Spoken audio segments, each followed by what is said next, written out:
What do you think the ingredients are in a world champion? What is it? What makes someone world class? What have you noticed? The people right at the top, Gordon, Roger Gracie. What is it about these people that sets them apart?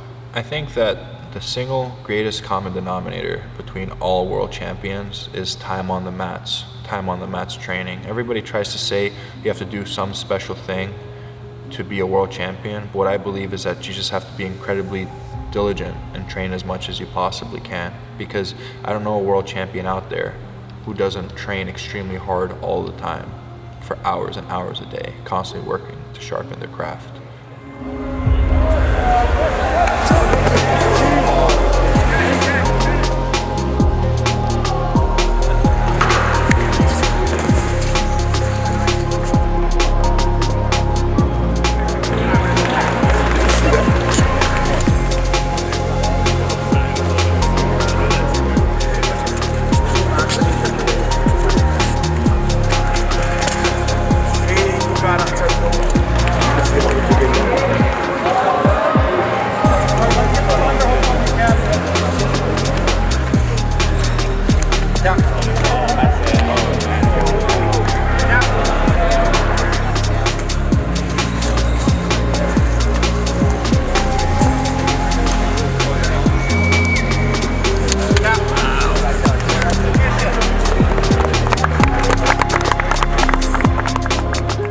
When I was in school, I didn't really have any idea of what I wanted to do with my life, and I didn't really know what I wanted to do until my late teenage years. I was just kind of going with the motions, just doing dumb kid stuff.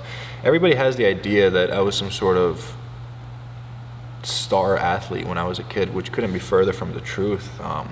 Since I was a young kid, I played video games for hours and hours a day, maybe 5 to 8 hours a day. I was just in front of a computer or a PlayStation playing video games and didn't do anything with my life. I was the furthest thing from athletic. I was always really big, but I never did anything productive with my time. And a big part of it was that they didn't have those opportunities presented to me when I was younger. I didn't grow up in the best area, so there wasn't really sports that I could have played. And even if there was sports I could have played, I wasn't necessarily very disciplined enough to stick with it. He starts to roll through. We feel like we're losing it. We come back up to the knees. And then from here, catch his top leg and finish him with the high wrist. We go for the high wrist arm in, but we fuck up. This isn't deep enough. We take our control hand out, and we use our control hand and we grab onto our strangle hand. Now we use that to help take our hand past his trap muscle. And we take our leg across his back. And from here, we squeeze. We have a finish with a high elbow guillotine. Did you have encouragement from like family, friends, or did John encourage you that you could go all the way with this? Well, my family was completely against it. I have a very small family. All my family is in Romania, so I really only have my mom and dad here, and they didn't ever think that this was something that was a career, and I don't blame them because they just didn't know. So I had very, very little support from them because they grew up in a communist country. They don't have a lot of money now. They grew up poor, very poor, and for them, the path to success in life was to work hard in school, get the best possible grades you can, go to college, get a job, get a degree, and that's what you would do. I didn't want to do that. I wanted to do a martial art professionally. So for them to hear that their son wants to do a martial art professionally was a huge shock to them, and I faced early on a lot of backlash from them, but they grew to accept it as I started gaining more and more success in it. And now they're finally proud of me. My sequence, what I like to do is I like to come here, push through, catch, and then hit a switch right there, outside right here. And then look at how easy it is. And your knee's gonna go from here to here. Finish it like that. Did you ever have any trouble believing you could do it, or did you have that belief some people struggle with that, believing they can go all the way? Yeah, believing in yourself is always an issue, but I always just felt like deep down I had to run with this as far as I possibly could. And I still don't know why I decided that. I just feel like it's one of those things that was meant to be. And I could genuinely say that I'm extremely happy with what I'm doing, and I can't imagine myself doing anything else, and I love what I do every day. John asked me if I wanted to do Jiu-Jitsu professionally the second time he ever saw me, and we had a conversation about it, and he said, let's get to training. And I've been with him for 4 years now, and he's been such an amazing professor to me. How do you feel about sitting down?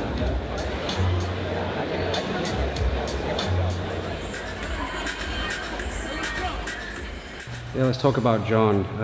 How is he as a coach, and yeah, how has he helped you in your career? Yeah, John is an amazing instructor. He's so incredibly honest, straightforward, and what you see is what you get. And a lot of people don't quite understand that we're not going out to do ballet or play around. We're going out to fight in a martial art. So there's no room for, it's like a boot camp in there. It's very rough, but the harder you train in the room, the easier stuff comes out there. And he's an unbelievable coach that does everything for his students. He's crippled. He had a botched surgery when he was a teenager. He's in pain, he has arthritis, and he still shows up every single day and teaches his students for free just to make sure that his students are doing all right. He does very well for himself. He doesn't have to teach us. He could just live an amazing life and not do anything, and he would be all the better. If anything, teaching us is actually a detriment to him. He's in a lot of pain, and he still, every single day, comes in and makes sure that we get the best possible education we can. And the stuff I've seen him do for his students is unbelievable. He lives through his students, and the happiest moments I've ever seen for him is when his students do well.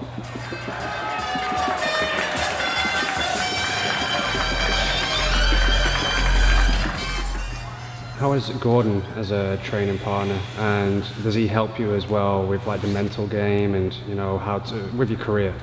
Yeah, Gordon's an unbelievable training partner and teammate. He's the best in the world, and nobody can argue with him on that. And having him in the room is just something that we all want to strive for. Everybody wants to be as good as Gordon. He's amazing. He's so good at Jiu-Jitsu, it's unbelievable. And he's extremely dedicated and trains very, very hard. And he helps us all out and motivates us and gives us something to strive towards.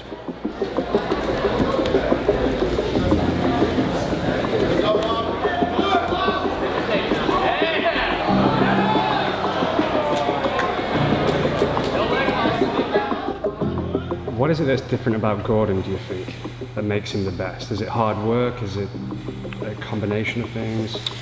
What I think makes Gordon the best, and I'm not good enough to give an answer on this, but what I think makes Gordon the best is the fact that he's the most black and white person ever. He trains very, very hard.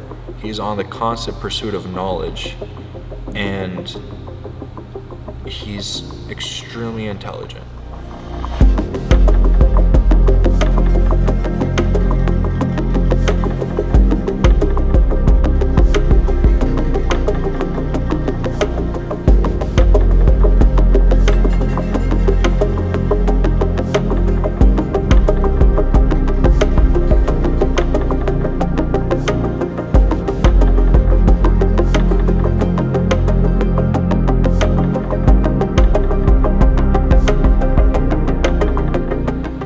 John, what is it different? It really is, I've noticed that he's able to take people to a world-class level in a very short amount of time. What is it that he's doing different? Do you think your team is doing different? So what I think makes John special is that he's probably the most disciplined human being I've ever seen in my life. He never, ever misses a training. He teaches all day, even at the late 50s now. He teaches 4 to 5 times a day without fail and makes sure that his students are right, and he's constantly studying if he's not teaching. Just the amount of dedication that this guy has to Jiu-Jitsu is unbelievable. He single-handedly increased the level of Jiu-Jitsu tenfold in the entire world due to his instructionals. Nobody would ever know what they know if John didn't publish his knowledge to the entire world. And I feel like he's done more for the world of Jiu-Jitsu than anybody else. Just look at it. Everybody studies, the stuff in the instructionals is the stuff we learn every day, and he shares his knowledge with everybody in the world. The level of Jiu-Jitsu is like, you go train at any random gym now, they watch the instructionals, they learn his stuff, and they start using very, very good techniques. Now, what I think makes our team different is that whenever we're in the room, our biggest goal is skill acquisition and perfection, rather than just trying to get tougher all the time. A lot of people just go to rooms, scrap, and they call it a day and they get tougher, but they're not trying to develop skills. John turned our training room, our dojo, into a research facility, and is always on the pursuit of making sure that we're learning more and more techniques every single day and sharpening the blade as much as we can.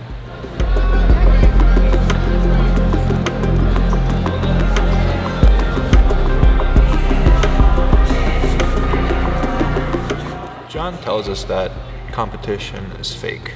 All of it is fake, and everybody's trying to tell you that it's something real and lying to you the entire time.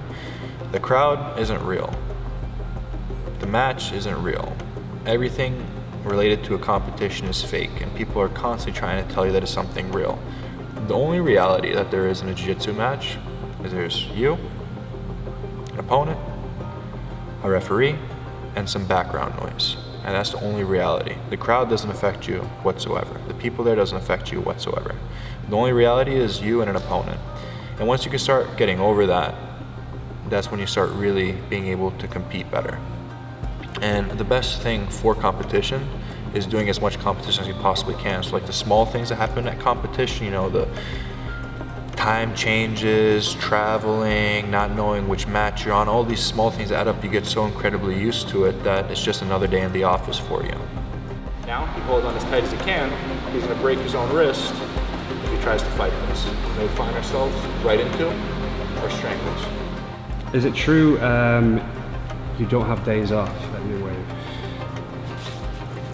There's times when we train really hard, and there's times where we don't train very hard at all. But we don't believe in days off. We just feel like if there's a time where you need to take a day off, you should just go lighter, because there shouldn't be a day that goes by where you're not training jiu-jitsu in some shape, way, or form.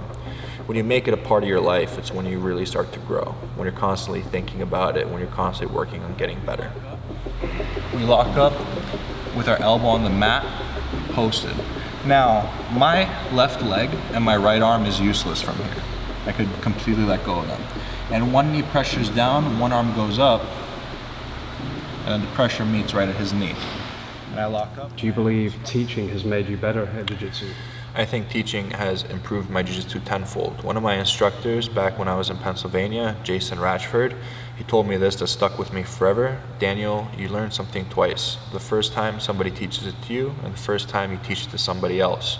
And John told me that teaching makes the things that you know subconsciously conscious and increases your knowledge. And teaching is extremely important. It's the main way of making money in jiu-jitsu. And if you're a great teacher, you're able to secure your career. Have an academy, have an instructional. Those things are incredibly important for your growth.